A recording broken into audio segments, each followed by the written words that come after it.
तो आप कैसे बनवा देंगे मेट्रो? बनवा देंगे मेट्रो मोदी को कह के? मोदी जी के पास प्लान है, दिल्ली का बहुत बड़ा प्लान है। क्या प्लान है, आपने देखा है? जी देखा नहीं है, लेकिन मुझे पता है। कैसे मालूम? आपको कुछ भी कह देते।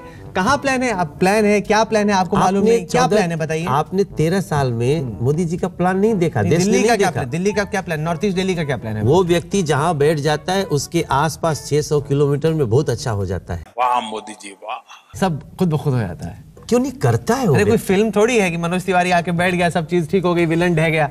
यहाँ तो करना पड़ता है। उन्होंने जो किया है वो फिल्म से ज्यादा सच्चा, फिल्म से ज्यादा मतलब वो ऐसा लगता है ऐसा कैसे हो गया, ऐसा कैसे हो गया, मुझे ज्यादा वो आकर्षित। आप रजनीकांत की याद दिला रहे हैं या चेन्नई एक्सप्रेस में शाहरुख खान की? बस नरेंद्र मोदी जी ने जो किया है राहुल जी, वो मुझे लगता है कि ये कैसे हो सकता है यार।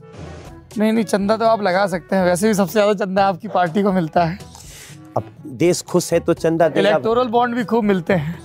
हाँ देखिए, हमने तो चंदा का बहुत नियम खत्म कर, 2000 रुपए से ज्यादा कैश नहीं लेते हम लोग। हाँ, लेकिन इलेक्टोरल बॉन्ड भी लाए हैं जिसपे सुप्रीम कोर्ट और चुनाव आयोग दोनों तल्ख हैं। इलेक्टोरल बॉन्ड क्या होता है? वाह मोदी जी वाह। अरे महाराज ऐसा मत करिए, आप ही की पार्टी लेके आई है। क्या है? जेटली जी लेके आए हैं, जिसमें किसी को चंदा देना हो तो उसके नाम का खुलासा नहीं होता, बैंक से वो बॉन्ड लिए जा सकते हैं, पार्टी को दिए जा सकते हैं चेक में। हाँ, चेक में, लेकिन खुलासा नहीं होता कौन दे रहा है। वो तो लॉ है, जो लॉ होगा उसके अनुसार। इस लॉ पे चुनाव आयोग और सुप्रीम कोर्ट की टिप्पणियां प्रतिकूल हैं। तो ये लॉ केवल बीजेपी के लिए तो नहीं होगा। हाँ, वो तो सबके लिए होगा। पर बाकी लोग कहते हैं कि सब पैसा तो बीजेपी को ही मिल रहा है। अब उसके लिए क्या करें हम? प्यार है लोगों का। प्यार है लोगों का, क्या करें। कुछ लोग शाहीन बाग में दिल्ली को बंधक बनाए हुए हैं, वहाँ पैसा दे दे करके महिलाओं बच्चों को आगे किया जा रहा है कि पुलिस कार्रवाई न करे। जैसे मनोज जी आपने कहा कि नोट वहाँ नोट बांट के, लेकिन जो नोट बांटने के वीडियो हैं, कई वेबसाइट्स हैं, इंडिया टुडे, ऑल्ट न्यूज, इस तरह कई वेबसाइट्स हैं फैक्ट चेक की। उन्होंने जब फैक्ट चेक किए तो उन्होंने कहा कि ये तो शाहीन बाग का वीडियो ही नहीं है। किसने? इंडिया टुडे की जो फैक्ट चेक टीम है, ऑल्ट न्यूज की टीम है, ऐसे कई जो फैक्ट चेकर्स हैं, उन्होंने जो वीडियो सर्कुलेट हो रहे हैं इस मैसेज के साथ कि शाहीन बाग में 500 रुपए बांट के प्रदर्शन पे बिठाया जा रहा है, उन्होंने वीडियो को फैक्ट चेक किया और कहा कि ये शाहीन बाग की वीडियो नहीं है। ये तो सबको पता चल गया है, जो लोग जिन्होंने स्टिंग किया है जी। कल दीपक चौरसिया को वहां गिरा के मारा गया। अच्छा, जनता को आप मूर्ख समझना बंद कर दीजिए। चुनाव आयोग ने आपके मॉडल टाउन के कैंडिडेट कपिल मिश्रा के ट्वीट की जांच की, उसे आपत्तिजनक पाया, ट्विटर को लिखा कि इस ट्वीट को हटाया जाए, और बीती शाम यानी कि 24 जनवरी की शाम चुनाव आयोग ने आपके कैंडिडेट के खिलाफ FIR करवाई है इलेक्शन कमीशन ने। यो टेक। चुनाव मैंने सुना ही नहीं, उसने कहा कि क्या कहा है भाई साहब। मैं सच बताऊं, अभी एग्जैक्ट शायद उन्होंने कहा ये चुनाव भारत पाकिस्तान का चुनाव होगा। 8 फरवरी को दिल्ली की सड़कों पर भारत और पाकिस्तान का मुकाबला होगा। अब इसकी तो जांच करनी चाहिए, तो जब जो होगा, जो बाकायदा ट्वीट है, वीडियो में वो कह रहे हैं हाँ मैंने कहा है और मैं अपनी बात पे कायम हूँ। मनोज तिवारी की बात क्या है इस बात पे? नहीं, अब उसकी जांच होने दीजिए, हम अभी कुछ नहीं बता सकते। मैं आपसे जांच करने को तो कह नहीं रहा हूं, मैं तो आपकी राय जानना चाह रहा हूं। भाई देश जानना चाह रहा है ना कि पार्टी के प्रदेश अध्यक्ष का क्या कहना है। नहीं, मेरा ये मानना है, क्या 8 फरवरी को भारत पाकिस्तान का मुकाबला होगा दिल्ली में, या दिल्ली के वोटर अपने मताधिकार का प्रयोग करते हुए अलग अलग राजनीतिक विकल्पों पर? दिल्ली में तो दिल्ली को जो धोखा दिया गया है 5 साल में, उसको दूर करने के लिए, दिल्ली के खुशहाली के लिए चुनाव होगा। वो भारत पाकिस्तान का मुकाबला होगा? नहीं, उनका कहने का मतलब कुछ और है, शायद हो सकता है कि वो कुछ और। बिल्कुल नहीं, उन्होंने कहा मेरा यही मतलब है। उन्होंने चुनाव आयोग को भी यही कहा, I stand by my tweet. क्या है, देखिए इसकी बहस बहुत दूर तक जाती है। ये गजब है, गजब है, गजब, गजब दोस्तों, गजब। कि जब नोटबंदी हुई तो लोगों को अचानक एक प्रॉब्लम तो हुई, लेकिन उस प्रॉब्लम में जो उद्देश्य था वो बहुत बड़ा था। पूरा हुआ उद्देश्य पूरा हुआ। इस देश में नरेंद्र मोदी सरकार के अपॉइंट किए हुए, उनकी सम्मति से आए और फिर गए गवर्नर उर्जित पटेल, या फिर देश का वित्त मंत्रालय, नोटबंदी के जो घोषित लक्ष्य थे उनको लेकर कोई भी देश के सामने आज तक स्पष्ट आंकड़े नहीं रखे गए हैं। सारे अर्थशास्त्री कहते हैं इससे जीडीपी को हिट मिलेगा, हिट मिला।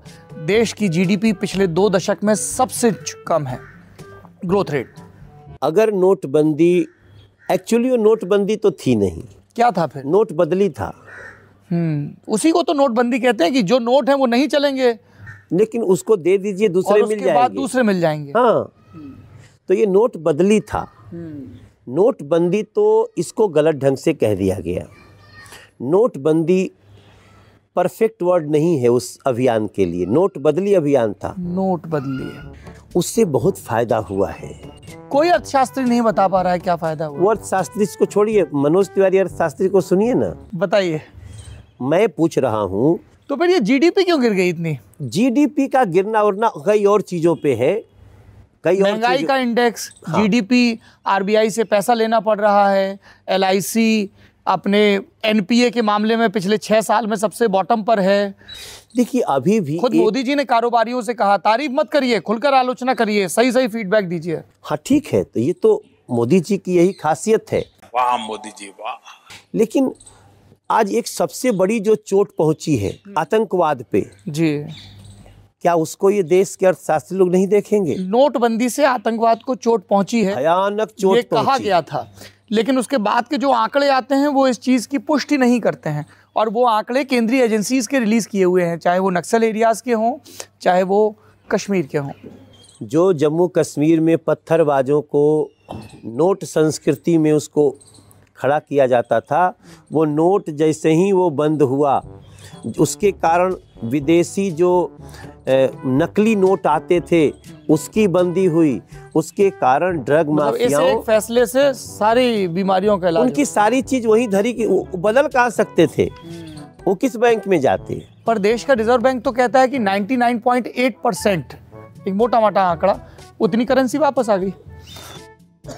99.8% में 0.2% बचा ना जी, वो सारे पैसे से आतंकवाद हो रहा था। कुछ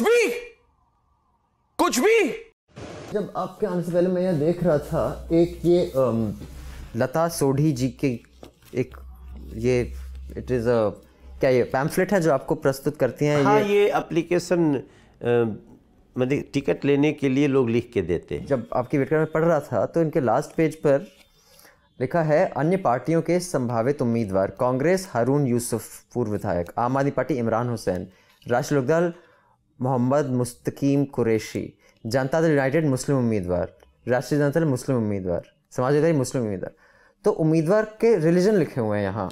तो अगर भाजपा को एप्लीकेशन अगर कोई टिकट देता है, वो भी कोई रैंडम पर्सन नहीं, एक फॉर्मर ऑफिस होल्डर जिनके पिताजी भी ऑफिस होल्डर थे, इससे इंक्लूजन का तो मुझे नहीं मिलता कि मुसलमान मुसलमान मुसलमान, और फिर लिखा है कि केवल हिंदू प्रत्याशी ही विजय प्राप्त कर सकता है, और उसमें भी यदि भाजपा प्रत्याशी महिला अनुसूचित जाति से हो तो उसकी विजय निश्चित है।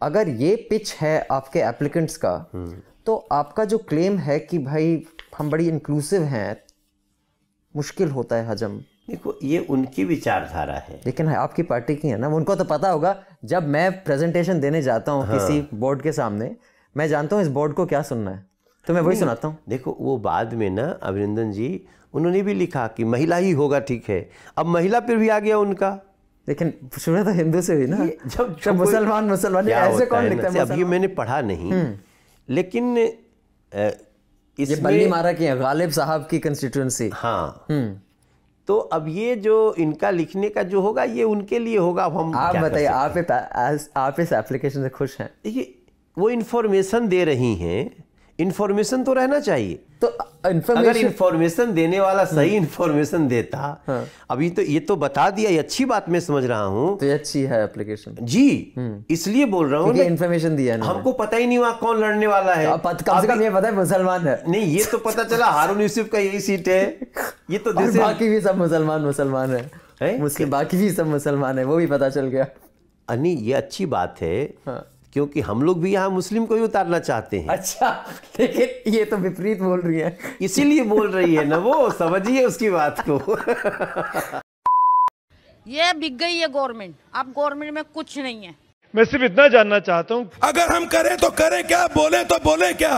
झूठ बोलो, बार बार झूठ बोलो, जो भी बोल सकते हैं सब झूठ बोलो, जहां भी बोल सकते हैं झूठ बोलो, जितनी बार बोल सकते हैं झूठ बोलो, झूठ बोलो, झूठ बोलो, हर जगह पे बोलो और जोर जोर से बोलो।